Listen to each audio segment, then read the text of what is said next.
రామచంద్రమూర్తి ప్రస్తావన లేకుండా హనుమ గురించిన ప్రస్తావన ఉండదు. అందుకే ఆయన పరమ సంతోషంతో సభలోకి వస్తారు కాబట్టే ఒక సంప్రదాయం ఉంది.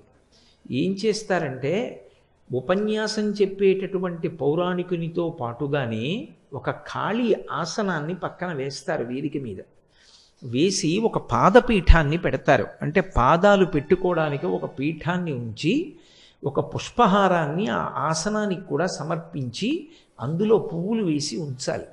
ఎందుకని అంటే స్వామి హనుమ అందులోకి వచ్చి కూర్చుని వింటారు.